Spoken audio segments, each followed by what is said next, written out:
property, which included all that vacant land on LaGrange Road and 159th Street. That I can't tell you for sure, but those are the two other tips. So those properties are in high traffic areas. There's nothing built outside of the restaurant. Terry's Lincoln Mercury was already destroyed. It's been vacant for years. I understand that. I don't know what the Mariano's was supposed to go there. No, a Pete's Fresh Market was supposed to go there. They didn't make it in time. Mariano's presented themselves. The village went with Orland Park Crossings and built the Mariano's. Pete's didn't exercise their right on that, so they've been sitting on holding that piece of property. Now Pete's is building in the old Dominic's, which was Art Von Furniture. That has been refurbished. It's still waiting to be opened. And they are now moving forward with the property that the family or the venture owns at 159th and where Petey's was. Right. And all that property that sits behind it is part of this other TIF. Interestingly enough, the property across the street at 159th and LaGrange, which has the Pep Boys and the Lazy Boy, they are developing that into apartment complexes. They got voted down. I don't know. I don't think it was voted down. It was? Okay, thank you, because that was very concerning to me. And that piece of property was obviously vital and vibrant enough where a developer came in. Yes, many years later, because there was supposed to be a 7-story office complex there back in the day before even Pep Boys went in. So again, just trying to understand the complexities of these TIFs. Those parcels aren't blighted, they're just not developed. That's right. So I guess I'm trying to understand the rationale, and I know consultants can work their magic in creating a visual interpretation of, wow, Orland's been a huge bustling community, it's got all this commerce, but these parcels have oddly sat vacant for years. But if I'm not mistaken, Walmart was supposed to be built in that house, where 159th and LaGrange, and the village turned it away and said, build in Orland Hills. They did a land swap with them, and they got their parcel to be developed. So then it sat vacant for years. It was because the family didn't develop it. They didn't want to. So they didn't even want to move their restaurant when they were expanding the roadway. So I just don't understand the viability of producing a TIF on properties that seem economically viable. They just be marketed and a developer needs to come in. I have a question. And my last question, I'm sorry, because I do have a question. My question is, what other financing options are available to municipalities outside of a TIF? I mean, there's gotta be, like, for Andrews Corporation, if there was anything, contaminant within the grounds, and that's what they were using the TIF for, then they could ultimately go to the state and petition for grants or whatever to remove any sediments or whatever that. So the question is, if you make TIFs go away, how are we going to get stuff done? How are we going to build stuff? Well, the world I know is municipal bonds. So you go through a planning process that involves the public. It says, what do we need in Orland Park or Chicago? We need 10 parks, 5 schools, a firehouse, new sewers, an overpass at 97th Street.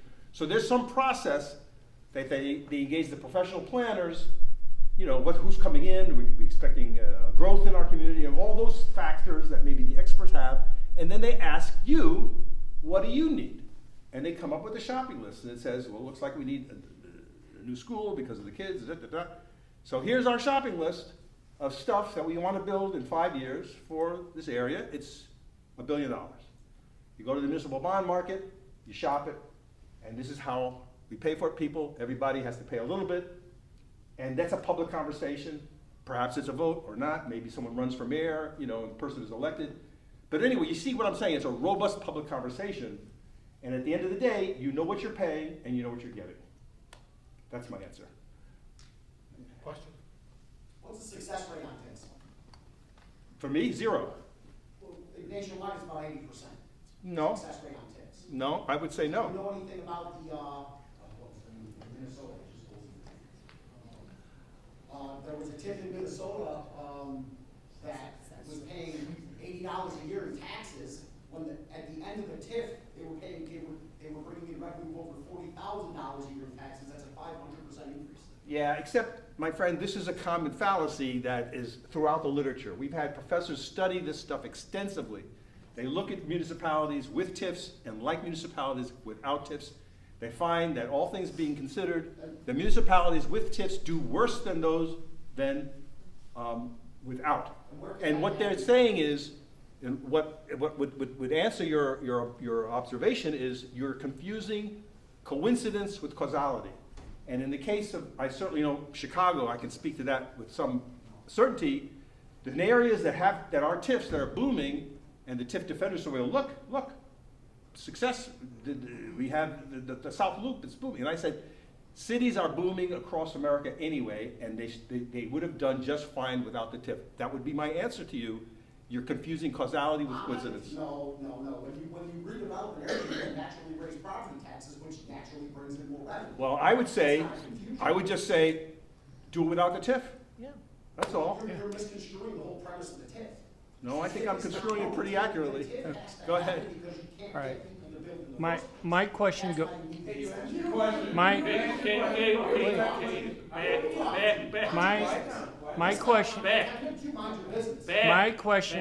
question has to do with the Andrew map that you showed up there with all the homes. Those are homes that haven't been built, and it looked like there may be about 500, possibly, we don't know, but it could be as many as 500 homes. So let's say they build those homes in a TIF district, they create the base, and then after the base, all the property tax monies from those homes We'll go where? Go to the units of government that should have gotten them in the first place. But it's 23 They years don't later. go to government. They don't go to like the schools. Yes, after They 23 don't go to the library. After 23 years, they will. After 23 The years. schools get all the money they were getting when the TIF was started. Not when they're 500 new homes that don't exist. The So- base, the base is frozen. Yeah, The base is frozen, and they get no more money right. until the TIF expires. So all that money each year from the new homes, from property taxes, goes to the TIF fund. That's right. It doesn't go to local governments. No, for 23 And years. it goes to a fund that the mayor controls. That's right. That's what that is the universal truth of TIFs. Got it. The money is intercepted by the TIF district to be used for only in the TIF district. It does Right. not go to the units of government until it expires, which can happen before 23 years if the mayor and the city council so Or it decide. could go to 34 years. Or it could be extended to 34 years. Okay. That's right. Thank you. Okay, I but have a during this question time, about- You in the got it. 23 years, Mohammed, come on up here and holds the money for the TIF, can they decide, I'll give some of that money to the school district? Or no?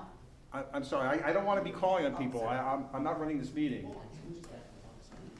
Because I don't know the audience, I don't know the players. So let's have the chair recognize the people. Go ahead.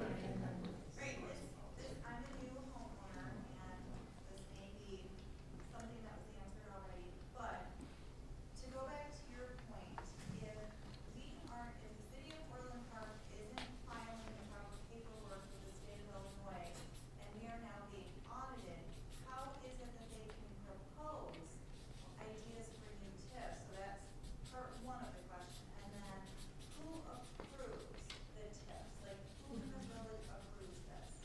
Because I'm concerned about voting those people out if they're not doing what they're supposed to be doing. So, all right, so there's a couple of questions. First, let's take the second one first. How is this thing approved? So there's a study, this is done by, in this case, S.B. Friedman is the consultant that the village engaged to prove the blight. So that's the first thing that has to happen. And this consultant does their paperwork, and it shows all the pins in the proposed TIF district, and they're gonna say, like, this one is 100 years old, this is 10 years old, whatever. They're gonna have all this facts about the whatever number of pins. You know, it's vacant, they'll have pictures, like, you know, of cracked sidewalks or rats or whatever it is that they're trying to prove, and they'll say, according to the statute, here's our document, all these pins, all these properties in the TIF meet the blighting standards. That's the first thing. So that's done away from your sunlight, away from your view. Presumably these reports have been done already, and we're going to try to produce them for you. And then the Department of Planning or Economic Development, whatever it's called here, would give it to your city council, So it would be a public meeting. Now, sometimes there has to be a public meeting first. So if you live in that area or near it, you would have gotten a registered letter that said, we will have a public meeting to discuss the fact that we wish to create a TIF, and we will let you know, at that meeting, what we have in mind. So you show up at this meeting, which is usually in the middle of the day somewhere, that you have to take off work, or give your kids to the babysitter. And then the meeting is pretty perfunctory, and maybe there's a slideshow or whatever. And then they've satisfied, now you can have a million questions, they don't necessarily have to answer them. That's another thing. But at least they have to have the public meeting. Once that's done, your city council might have a committee, like a finance committee, perhaps. They hear it first, and there's a presentation given to them. And again, you would see that on an agenda, maybe, if you can find it. And the city council committee would then approve it, and then it goes to the full council, and then the TIF is created. So that's the process. It's obviously under the mayor's supervision, because the Department of Planning works for him. Now, if you show up at any of these public meetings, you are typically given a minute or 2 minutes to comment, right? That's usually how it goes. You can speak in for it or against it. It really doesn't matter. It's not a referendum. It's not like, okay, everybody who thinks this should be good, raise your hand, or we're going to poll everyone who lives in the TIF. No, it doesn't work that way. So the residents don't have a say in that? No. Like, because we were voting on a referendum? No, you do not. The only say you have is who you put in office. Okay, my question, when you had those slides up about Orland Parks, and you said the balance at 2020, you had never seen, it was negative 27 million. Yeah. Is that generally always a positive number, not a negative? 100% of the time. She asked, Repeat that, Tom. Yeah, so the question was, by law, every municipality in the state of Illinois that has a TIF must put in this report, and it looks the same. It's an excellent report, actually. Many states don't even require that, so good for Illinois that we at least require this. But one of the pages of this report is like a balance sheet that shows how much money was there at the beginning of the year, the cumulative money that was extracted through the life of the TIF, so it's a very useful document. Was there any transfers in or out? So that's sometimes a very strange feature. So it receives money from other TIFs, or it receives money from other sources, like in this case it looked like there was a bond sale, so that's money that goes into the account. Then any expenses, so that's listed, the details. Anything that's over $10,000 must be listed like a line item. So many times you'll see the reports that would say on that page, Tresser Construction, $350,000. But for what? It doesn't tie to any project. You have to do an extra step to go, oh, Tresser Construction, I saw them, that's the grocery store project, on 110th Street from 5 years ago, and I can track those expenses over the years from that TIF and that project, but they don't really help you in that way. But at least, if it's over $10,000, you'll see it. And then, the most important number that I find on the balance sheet is how much is in the balance at the end of the year. It's always positive. All right, so really No, quickly, hold I on, just hold want on. to. Let him call on people, please. There's people have their hand up. question. Are the unincorporated areas of Orland Park that are not annexed part of the TIF? I don't know. We don't have a map. We only have that one piece of the Andrews Corporation property, but we don't have a map for the other two TIFs, so we don't know exactly. No, the question is, are unincorporated, Unincorporated, so they don't pay, they don't vote for like a mayor? Well, They're if not it's part of not, the if it's not in the village's jurisdiction, no, there wouldn't be a TIF on you because it's not part of the village. They only can put a TIF on the jurisdiction they control. Go ahead, Al. So getting back to that $27 million in the red, you said at the beginning, it brought in $15 million. Yeah. So if you do the math, that should be like 40, what happened to $45 million? Don't know. Again, we only have the 2020 annual report. That's the only thing we have, and it doesn't have all that in it. So you'd have to you'd have to do a little reporting, or go to the mayor or the commissioner and just, you know, I mean, let's put it this way. We invite you to stay after the meeting and get with Mohammed. If you have so many great questions, the invitation is form a little committee, go to the bar, get some pizza, you know, and you'll have these papers and get the questions answered. You know, do it. Get them to answer your questions. You got a reporter here. You know, he can take a picture of the questions and he can do whatever he wants with them. But it's what you want to do is a great point. So that's the invitation. So if they create the TIF district, usually they can get a developer to throw a school in, because if they create 500 homes, you know, there's gonna be kids that need a school. Yeah. Orland Park cannot absorb all those extra students. Yeah. But they cannot use the TIF money to pay staff, No. support staff, or No. any of the rest of it. So the taxpayers would be assuming that burden. That's right. That's right, yes. That's right, and this is something that I have tried to interest school boards across the nation, and I have to be honest with you, there's something going on between our superintendents of education and our mayors. My theory is the superintendent and the mayor have to work together year in and year out for the good operation of all of our units of government. The superintendent may have plans, like we want to build an elementary school, or we want to rehab, whatever, we need 1,000 new computers. I mean, your school districts have plans that require the cooperation of your mayor. The mayor has plans, obviously, for 3 new TIFs, and what I've seen, and I'm not alleging that it's happened here, but what I have seen is that the mayor will call the superintendent and say, don't pee in my lemonade. Don't make trouble for my TIFs, I'll give you money back channels. So a memo of understanding occurs between the mayor or the municipality and the school district that says something like this: you give me your vote and don't make any fuss, don't sue me, let the TIF happen. You won't get as much money as you would have without the TIF, but you'll get more money than you would have without the memo. So that's a real politics situation for a superintendent. Sometimes they let the board members in on it, and sometimes they don't. What I can tell you for sure is the PTAs don't know anything about this, and you, the taxpayers, have no clue. Right. So part of what we're trying to represent with my work, and what Mohammed, as your host here, is trying to tell you, is you got to get in the game. We're trying to give you this basic information that nobody will give you, okay? And so you have to decide, like, good deal, bad deal, whatever. Question? And what if our village doesn't inform It does. the people that, about the TIFs? Like, a public thing, like we're supposed to get a notice in the mail, like you're saying. Well, What if that never happens?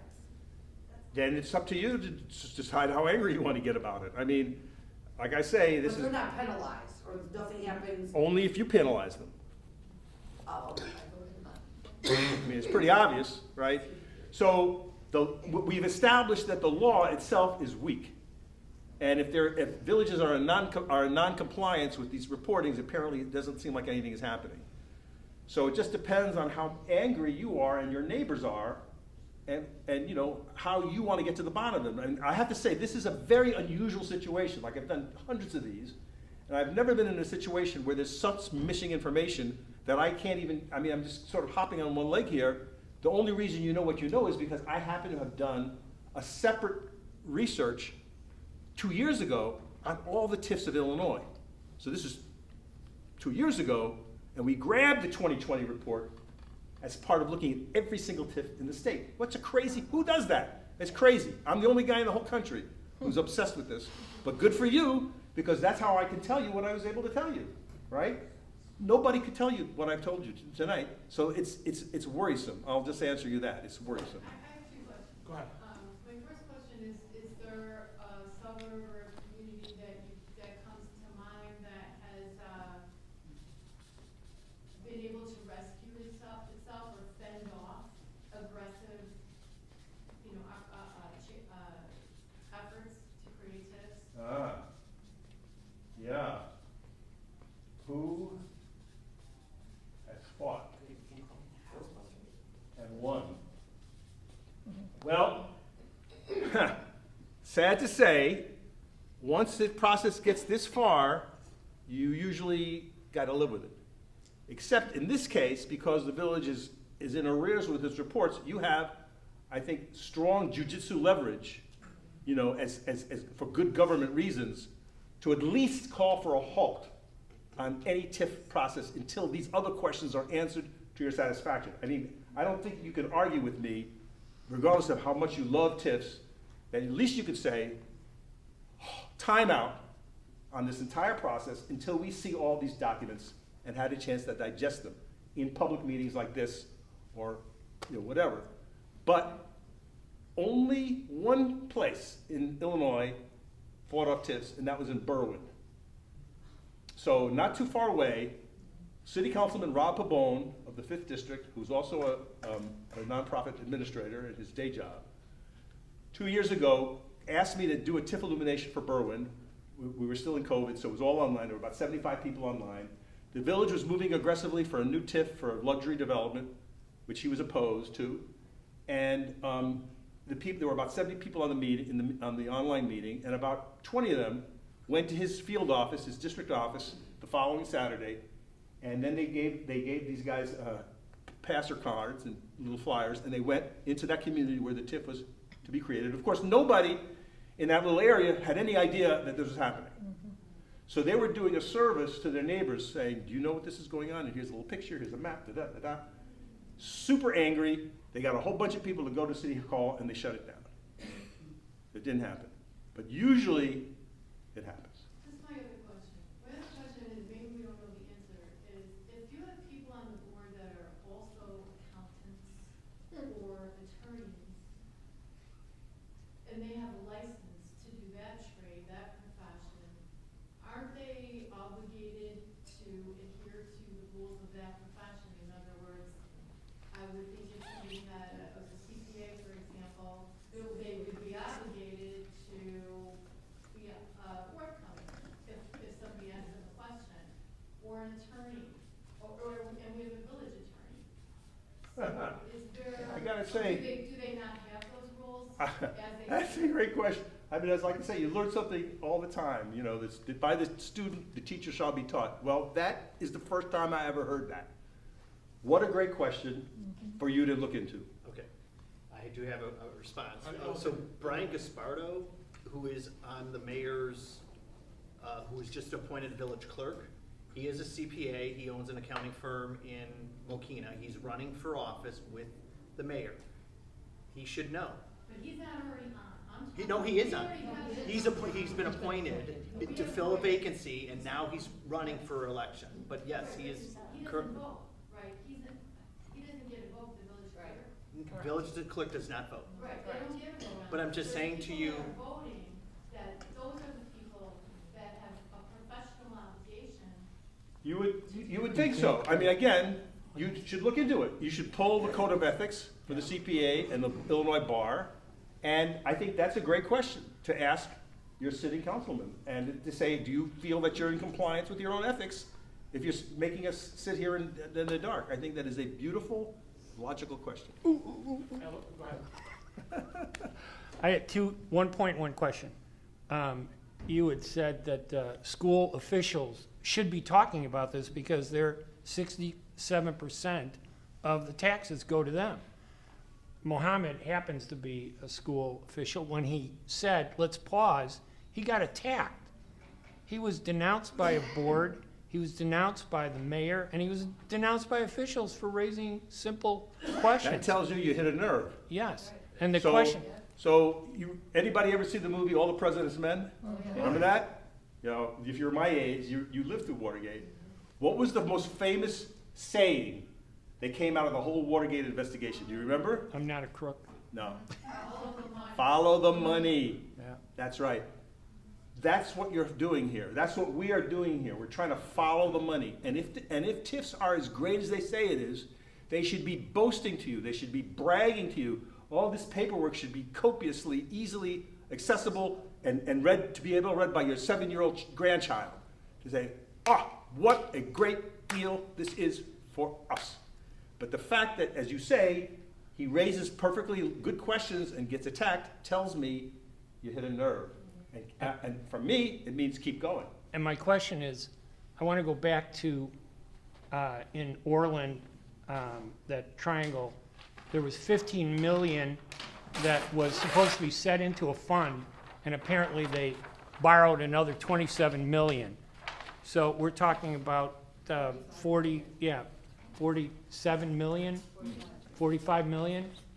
Who controls that money again, and what can they spend it on? Can they spend that money on anything they want? Like if I wanted to build an entertainment center, or if I wanted to build a gun range, Yes. or I wanted to put up new signs in the village, can I spend those? Don't forget the old ones. Yes. Remove Can people I that spend that money any way I want as a It's mayor? gotta be, ostensibly, it has to be in the TIF district. So if, Does it have to be? it has to be by law. So if somehow that Is it money was district like transported certain square or, footage? or leapfrogged, that again would be not legal.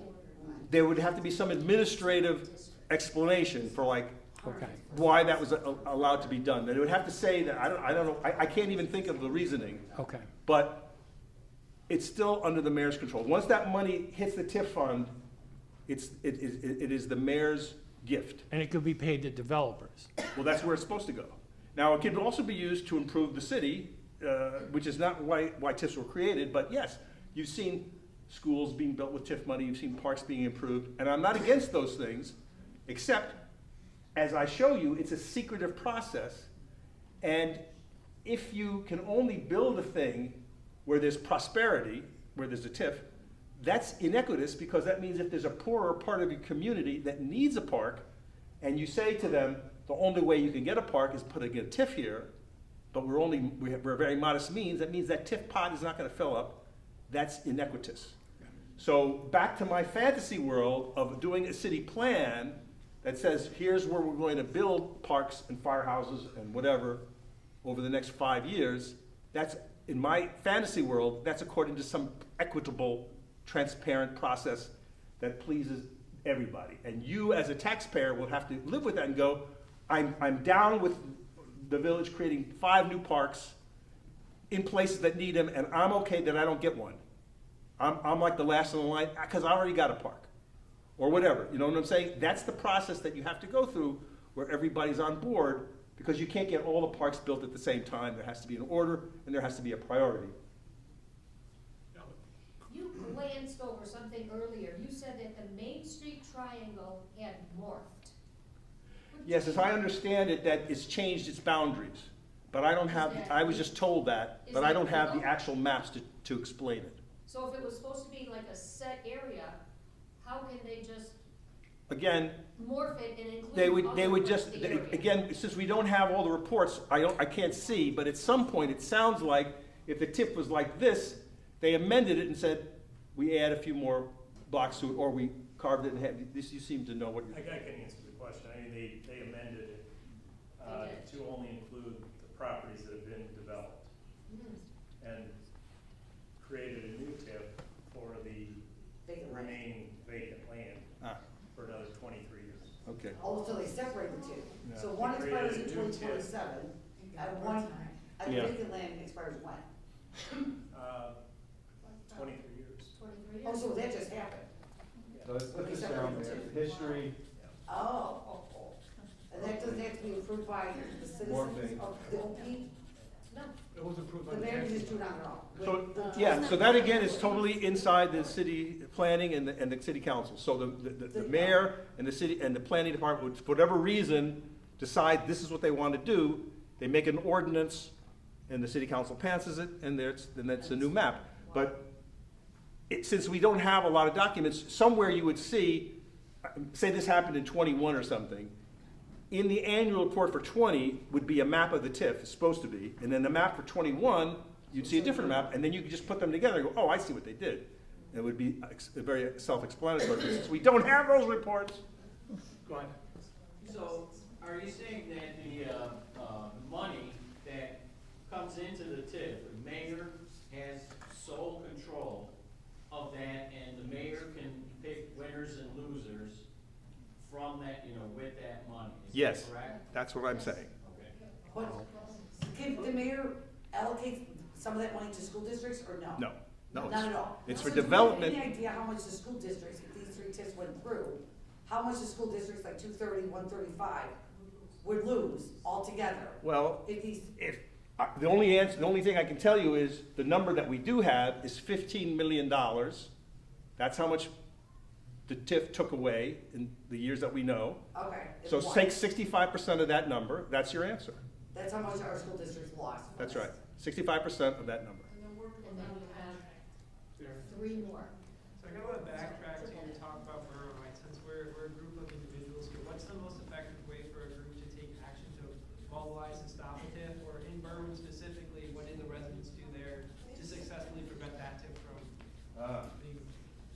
Well, the question is, what would be a good way for you as individuals who've just come together, you don't know each other, to stay on this project?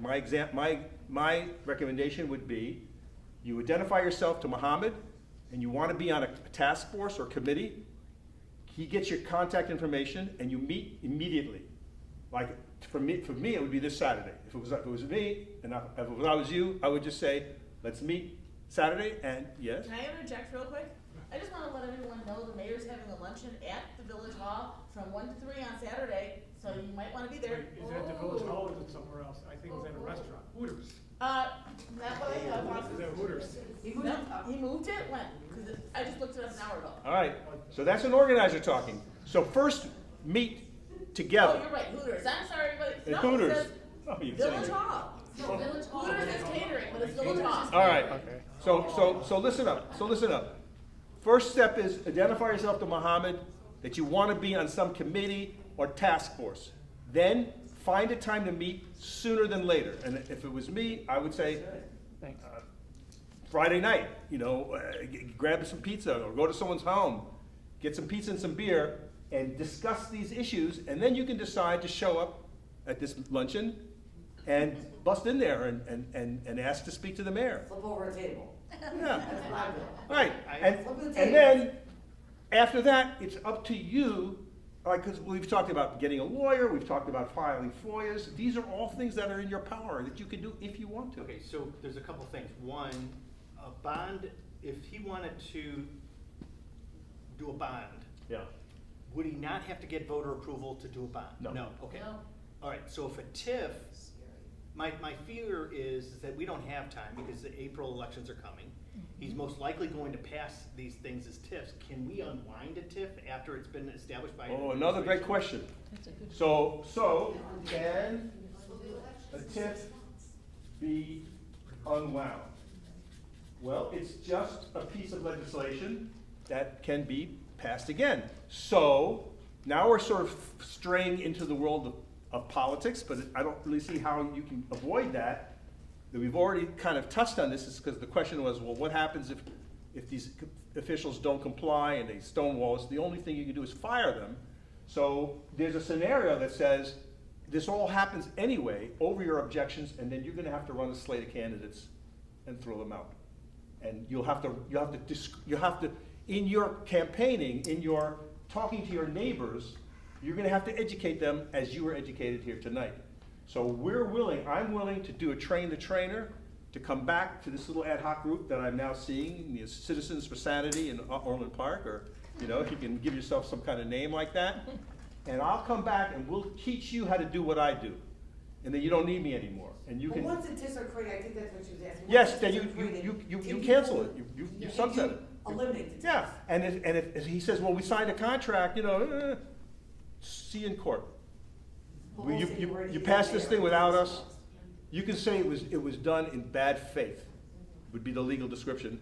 And we, the people, didn't want this thing in the first place. So we are now saying politically, socially, civically, cancel it. We don't care what it is. If it's such a great thing, let the market do it. We're not against development in Orland Park. We want people to prosper. We want shit to be built. We want new homes or, whatever, if it's an entertainment complex, whatever it is that you feel is appropriate for your community, by all means, just do it the old-fashioned capitalist way. Buy the land, build whatever you build, charge $1 million a square foot for the, whatever. We are with you. I'm with you on that. Just don't use my money for it. Don't use my land and my money. It's pretty simple. That's how I look at it. Well, I find it hard to believe in Orland Park, we would have any issues trying to get a developer to develop anything. Well, this is what. People in our village don't have good ideas. Well, but you'll be curious to read the reports then from Mr. Friedman and his company, because he would disagree with you. He would say, oh no, this horrible blighted area requires a TIF, and so here's my proof. If they're teachers and they don't pay, their bills, who's gonna want them here? Who's gonna wanna send their kids to school? No one. Yeah. Nobody, right. So, Then it's, everything's gonna go down so, too. so now you're into a very fascinating area that, again, your committee, your group should massage this. And what the sister has just said there, what I'm interpreting is what makes a community great. Not shitty schools, that's not make a community great. Great schools, where the teachers are compensated and there's libraries and public health officials and your children are safe and smart, not reading at grade level, but reading above grade level. That, to me, is what makes a place great. And so I encourage you to dialogue amongst yourselves like the sister has done, and she's expressed herself. Someone else may say, yeah, but we need community gardens, or we need that bus line that they've been talking about, that we need, that's the kind of conversation that the founders envisioned us having with ourselves. And when you come up with that, that's what you will pay for. We get behind that, because you've had that conversation. But not this hidden secret stuff where we're like my brain is hurting from all this, right? Your brain is probably hurting too. It shouldn't be this hard. It's like what I'm saying is, if it's such a virtuous program, they should be bragging on it. They should be hiding. It should be well documented, and it should be so persuasive to you that you go, why don't we have more TIFs? Yeah, but If I missed it, and I apologize, currently, what percentage, if you can answer this, of the Orland Park area is TIF financed, that is active at this time? seems like that just triangle. That's the only existing TIF. That's the only one that lives. So there's nothing more in there's nothing configured with the mall or with the new development on that Orland Park? Whatever else is happening in your village, as far as I can see, it has nothing to do with TIFs. But the one TIF that you do have is shrouded in mystery.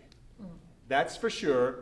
And these 3 new proposed TIFs are also somewhat nebulous. We're not sure where they are, how big they are, or what's going to happen inside them, other than that sketch that I showed you of the footprint of the homes. That's as much as we know. So if there is a plan for an entertainment district, which is usually one of the things that TIFs fund, we don't know what it is. How are we on time? We got about Couple minutes. 10 minutes. We got 10 minutes more. I'm gonna say, before you leave, I'm gonna just say this. Those of you that want more answers and want more, I think this is the time to go see Mohammed and sign up, because we're running out of time. And I think before everybody leaves, this would be a good time to vote yourself into some committee. All right? I have a question. Who are you hired by? I'm hired by the 2 gentlemen that organized this meeting. So because you seem to be very concerned about our village. I'm sorry? Because you seem to be very concerned about our village. I am. So you were hired by Mohammed and Wes By him and his colleagues. to do all this study and to organize this meeting. They organized the meeting, I did all the research. Yeah, I can't call it a living, but So who paid you? Who paid you? he did. Yeah, well, you don't work for free, do you? No, but you speak very negatively about our village, and I really like it. I'm sorry, what? Okay, well, the truth is the truth, and that's all I gotta say. So thank you very much, and now I would say, go talk to Mohammed. Thank you.